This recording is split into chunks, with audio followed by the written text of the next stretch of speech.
तय किया है। जी देखिए, मेरा नाम प्रदीप सिंह है।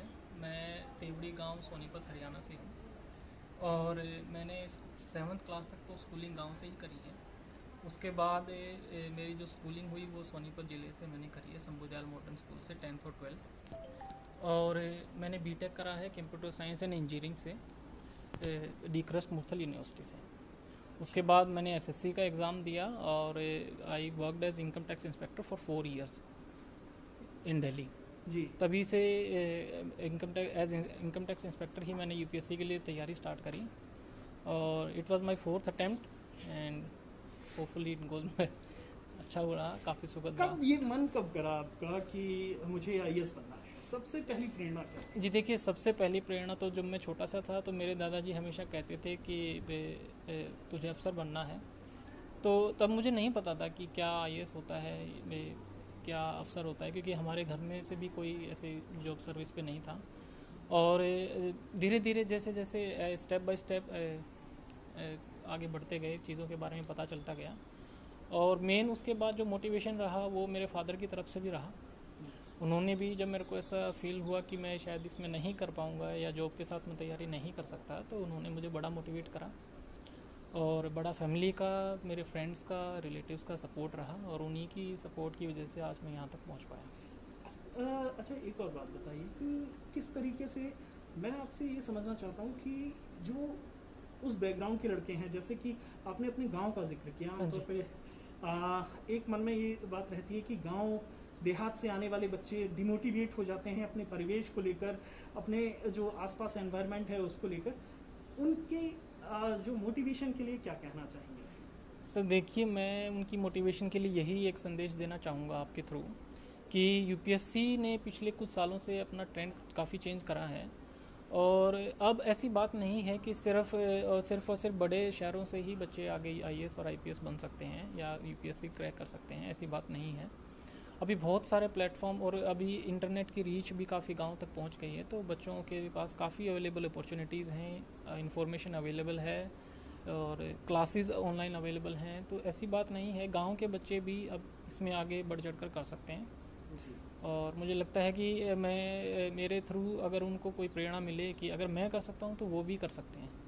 अच्छा, एक बात बताइए, 4 अटेम्प्ट आपने दिए, हाँ जी। आ, आपको कैसा लग रहा था जब उसमें सिलेक्शन नहीं हो रहा था? कभी डिमोटिवेशन आया? किस तरीके का वो पहले अटेम्प्ट से लेकर 4 अटेम्प्ट का सफ़र हम समझना चाहेंगे। जी देखिए, फर्स्ट जो 2 अटैम्प्ट्स थे उसमें मेरा प्रीलिम्स नहीं क्लियर हुआ था, तो I feel very demotivated. Actually I was also working at the same time, so time की कमी रही, शायद मैं टाइम मैनेजमेंट नहीं कर पाया और उसकी वजह से मैं नहीं, प्रीलिम्स मेरा क्लियर हुआ। तो उसके बाद मेरे को काफ़ी ऐसा डिमोटिवेटिंग फील हुआ। आई फील कि मैं शायद नहीं कर पाऊँगा जॉब के साथ, तो और मैं जॉब भी नहीं छोड़ सकता था। उसके साथ साथ फिर मेरे फादर ने मेरे को मोटिवेट करा कि नहीं नहीं, हम कर सकते हैं, अगर जज्बा है मन में और डिटर्मिनेशन है तो हम कर सकते हैं। और उसके बाद फिर मैंने दोबारा तैयारी करी, दोबारा इसके लिए मेहनत करी। तो last year I got 260 rank in UPSC और I got IRS customs and excise and this year it's before you. अच्छा, जो आपके गांव में या फिर हरियाणा के और दूसरे बच्चे हैं, आप क्या कहना चाहेंगे कि किस चीज़ पर टाइम मैनेजमेंट किस तरीके से हो, किस तरीके से फोकस करें? कि कई बार ऐसा होता है हम सब कुछ पढ़ना चाहते हैं लेकिन हम भटक जाते हैं कहीं ना कहीं, तो क्या टाइम मैनेजमेंट किस तरीके से करें? जी देखिए, इसके बारे में मैं बिल्कुल आपके थ्रू एक संदेश देना चाहूँगा। अभी यूपीएससी का क्या रहता है जो बहुत सारे एस्पिरेंट्स के लिए, और मैंने भी ये फील करा है, एक्सपीरियंस करा है कि बहुत सारा सिलेबस ऐसा है और सिलेबस इतना ओपन एंडिंग है जिसकी वजह से मार्केट में information is too much there. तो बहुत सारे बच्चे मगअप करते रहते हैं, इधर से इंफॉर्मेशन मिली, उधर से इंफॉर्मेशन मिली, हर तरफ से इंफॉर्मेशन इकट्ठा करने की कोशिश करते हैं और कहीं ना कहीं वही उनके लिए एक सेटबैक रहता है। वो शायद इधर बहुत सारी इन्फॉर्मेशन में उलझ जाते हैं। मुझे लगता है इसका एक जो मेन मंत्र है वो है कि लेस इज़ मोर।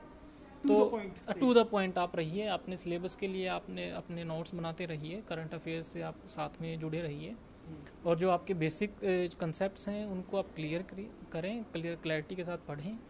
तो क्लैरिटी रहेगी तो फिर you will be able to crack it. अच्छा, आपने एक आखिरी सवाल पूछना चाहूँगा कि इंजीनियरिंग भी की है। हाँ जी। है ना, इंजीनियरिंग बैकग्राउंड से भी हम देखते हैं हर साल कि बहुत सारे लड़के आते हैं। क्या इंजीनियरिंग बैकग्राउंड का फ़ायदा मिलता है, और जो आर्ट्स के बैकग्राउंड के या जो बाकी बैकग्राउंड के बच्चे हैं उनके लिए थोड़ा मुकाबला मुश्किल हो गया, या हिंदी मीडियम वालों के लिए, खासतौर पर जो हिंदी बेल्ट के लोग हैं, हिंदी मीडियम के लोग हैं, उनके लिए समझना चाहूँगा मैं कि क्या अपॉर्चुनिटीज़ हैं? जी देखिए, हिंदी मीडियम और आर्ट्स के बैकग्राउंड के बच्चों के लिए मैं तो नहीं ज़्यादा बोल सकता, मैं इंजीनियरिंग बैकग्राउंड के बच्चों के लिए ही बोलूँगा।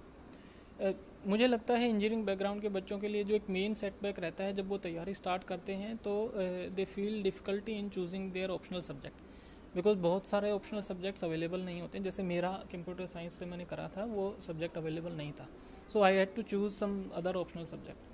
और इसके अलावा बहुत सारे जो इंजीनियरिंग स्टूडेंट्स होते हैं वो दूसरे ऑप्शनल सब्जेक्ट को चूज़ करते हैं, फिर उसके साथ तैयारी करते हैं। तो ये एक मेन सेटबैक रहता है। तो यहाँ पे इम्पोर्टेंट है कि आप अपना ऑप्शनल सब्जेक्ट वाइजली चूज़ करें, ताकि आपको आगे इसमें प्रॉब्लम ना हो और आपको उसको चेंज ना करना पड़े, तो आपका काफ़ी टाइम बच जाएगा। तो और बाकी आर्ट्स, और मुझे लगता है कि यूपीएससी सबको एक इक्वल फुटिंग प्रोवाइड करता है। ऐसा नहीं है कि सिर्फ इंजीनियरिंग बैकग्राउंड या डॉक्टर बैकग्राउंड या मेडिकल से ही बच्चे इसमें पास हो सकते हैं। हर बैकग्राउंड से बच्चे आते हैं और हर कस्बे से बच्चे इसको क्लियर करते हैं, इसमें सफलता पाते हैं। एक और कि आपका जो कितनी क्षमता के साथ, क्योंकि सक्षम हैं ही आप, तो जब अब अधिकारी बनने के बाद क्या आपका मकसद है कि किस तरीके से चीज़ों को और बेहतर करने की कोशिश करेंगे? क्या कुछ सोचा होगा कि अधिकारी बनने के बाद ये करें? जी देखिए, मेरा आप अगर पर्सनल लेवल पे जानना चाहते हैं तो मैं ये कहना चाहूँगा कि मेरा एक ड्रीम है, I want to do some work in education sector.